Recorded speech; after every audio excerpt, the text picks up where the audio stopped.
आसाम सरकारनि ADRE एबा थामथि आरो ब्रैथि थाखोनि साख्रिनि आनजाद खुंनो थाखाय फकिराग्राम जौसिन गेजेरारि फरायसालि, शक्ति आश्रम स्वामी जगानन्दगिरि फरायसालिमा आरो शक्ति आश्रम जौसिन गेजेरारि आरो कारिकरि फरायसालियाव थियारि।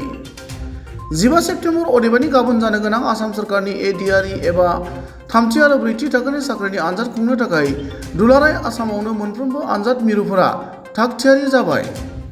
बेबायदिनो क'क्राझार जिल्ला सिंनि फकिराग्राम जौसिन गेजेरारि फरायसालि, शक्ति आश्रम स्वामी जगानन्दगिरि कलेज आरो शक्ति आश्रम जौसिन गेजेरारि आरो कारिकरि फरायसालियावबो थियारि खालामदों। सोरखारि खान्थि आरो बिथोन बायदियै साख्रि थिसनथाय आनजाद मिरुफोराव CC केमेरा लागायनाय जादों। गुबुन फारसेथिं फकिराग्राम जौसिन गेजेरारि फरायसालियाव सा 1006, शक्ति आश्रम जौसिन गेजेरारि आरो कारिकरि फरायसालियाव सा 106 आरो स्वामी जगानन्दगिरि फरायसालिमायाव सा 802 बिजाथिफोरा आनजाद लिरगोन होनना मिथिहोदों। পোনপ্ৰথমে মই ৰিপৰ্টাৰ বন্ধুদ্বয়ক মই অভিনন্দন জ্ঞাপন কৰিছোঁ আৰু ধন্যবাদ জনাইছোঁ। অহাকালি যিটো ADRE আসাম চৰকাৰে পাতিছে, ইয়াত আমাৰ চেণ্টাৰত 802জন কেণ্ডিডেট আছে। তাৰ মাজত 7জন মিছমেচ হৈ পেলাই ফিমেল কেণ্ডিডেট আছে। গোটেইখিনি কেণ্ডিডেটৰ কাৰণে যিখিনি এৰেঞ্জমেণ্ট আমি চিট এৰেঞ্জমেণ্ট কৰিছোঁ, ফ্ৰিস্কিঙৰ কাৰণে যিটো ব্যৱস্থা সেইটো কৰিছোঁ, ড্ৰিংকিং ৱাটাৰ, গোটেই চেণ্টাৰৰ যিখিনি দায়িত্ব এজ এ চেণ্টাৰ ইনচাৰ্জ হিচাপত যিখিনি দায়িত্ব গোটেইখিনি মই আপ টু ডেট কৰিছোঁ। চাফ চিকুণৰ পৰা আৰম্ভ কৰি গেটৰ পৰা ছিকিউৰিটি, এইমাত্ৰ OC সাহেব আহিছিল, মোৰ লগত কথা হৈছে, টিমো দি গ'ল। গতিকে কেণ্ডিডেটৰ কাৰণে as per norms of the Assam government ইনষ্ট্ৰাকশ্যনটো আমি ফ'ল' কৰি পেলাই গোটেই এৰেঞ্জমেণ্ট ছাত্ৰ ছাত্ৰীৰ আমাৰ কেণ্ডিডেটৰ যিখিনি এৰেঞ্জমেণ্ট, ছোৱালীৰ কাৰণে ছিক বেড বা ল'ৰা ছোৱালীৰ কাৰণে ছিক বেড ৰেডি কৰিছোঁ।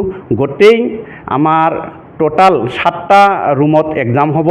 টোটাল কেণ্ডিডেট হ'ল 802জন। পৰীক্ষাৰ্থীসকলক কিবা আহ্বান জনাব নেকি? মই ভাবিছোঁ যে বিগত পৰীক্ষাত SLRC এক্সামতো মই আহ্বান জনাইছিলোঁ। তেওঁলোকক প্ৰথমতে মই অভিনন্দন জ্ঞাপন কৰিম আৰু লগতে জনাম যে আমাৰ আসাম চৰকাৰে যিটো ৰিক্ৰুটমেণ্ট প্ৰচেছ কৰিছে এইটো খুব মানে ভাল। এইটো আমি স্বাগতম জনাব লাগে, আহ্বান জনাব লাগে যে আমি নিট এণ্ড ক্লিন যিটো এক্সাম তেওঁৰ ব্যৱস্থা কৰিছে, ৰিক্ৰুটমেণ্টত উইদাউট কাষ্ট ক্ৰিটত যিটো ব্যৱস্থা, মেধাভিত্তিত যিটো ব্যৱস্থা কৰিছে, গতিকে এই চেগতে মই আসাম গভৰ্ণমেণ্টক ধন্যবাদ জনাইছোঁ।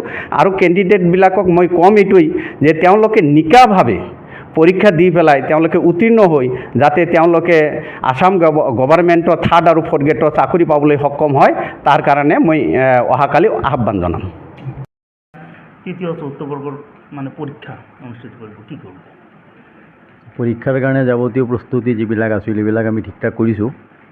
হৈছে আমাৰ ইয়াতে 15টা ৰুমত পৰীক্ষা হ'ব, 1006জন কেণ্ডিডেট। তো বিভিন্ন স্থানৰ পৰা আহিব কেণ্ডিডেটসকল পৰীক্ষা দিয়াৰ কাৰণে। তো পুলিচ প্ৰশাসন আমাৰ সিদিনা DSP মেডাম আহিছিল, আমাৰ থানাৰ OC ছাৰে আহিছে, আহিলৈকে দেখি গ'ল, সৰজমিনে পৰীক্ষা তৰীক্ষা কৰি গ'ল, যি আছে কৈ গ'ল আমাক সেইখিনি এৰেঞ্জমেণ্ট কৰাৰ কাৰণে। আমি সেইমতে ব্যৱস্থা লৈছোঁ। এতিয়া আজি আমাৰ চিট প্লেনিংটো হৈ আছে, চলি আছে। তো পৰীক্ষা যাতে সুকলমে অনুষ্ঠিত হয় তাৰ কাৰণে আমি চবক সহযোগিতা বিচাৰিছোঁ, চবকে জনোৱা হৈছে কথাখিনি। এতিয়া আমিও অলপ লাগি ভাগি চেষ্টা কৰিব লাগিব যাতে আমি কোনোৰকম বিশৃংখলাৰ সৃষ্টি নোহোৱাকৈ সুন্দৰকৈ পৰিপাটিকৈ আমি পৰীক্ষাটো চলাই লৈ যাব পাৰোঁ। ইয়াৰ কাৰণে আমি বিহিত ব্যৱস্থা লোৱাৰ কাৰণে চবে ইচ্ছা প্ৰকাশ কৰিছোঁ বা ল'মেই সকল। কিছু ৰুমত আছে, চববিলাক ৰুমত নাই, 5-6টা ৰুমত আছে, বেছিভাগ ৰুমত নাই। ৰুমত নালাগে বুলি কৈছে আমাক প্ৰশাসনৰ ফালৰ পৰা, কৈছে যে মেইন এণ্ট্ৰেঞ্চ থাকিব লাগিব আৰু ফিস্কিং কি হ'ব তাত ভিডিঅ'গ্ৰাফাৰৰ প্ৰয়োজন আছে, তাতে অলপ থাকিব লাগিব। নমস্কাৰ। আমি আজি 2-3 দিনৰ পৰাই আমাৰ যিবিলাক বিভিন্ন ৰুমত পৰীক্ষা অনুষ্ঠিত হ'ব সেইবিলাক নিয়াৰিকৈ সজাই পৰাই তোলা হৈছে আৰু ইয়াত টেম্পৰাৰীভাৱে আমি ইউৰিনেলবিলাক বনাই দিছোঁ, চাফ চিকুণতা ৰক্ষা কৰিছোঁ। আৰু আমাৰ ইয়াত টোটেল 1006জন কেণ্ডিডেট আছে আৰু ৰুমত এনেকুৱা 13টামান ৰুম আছে।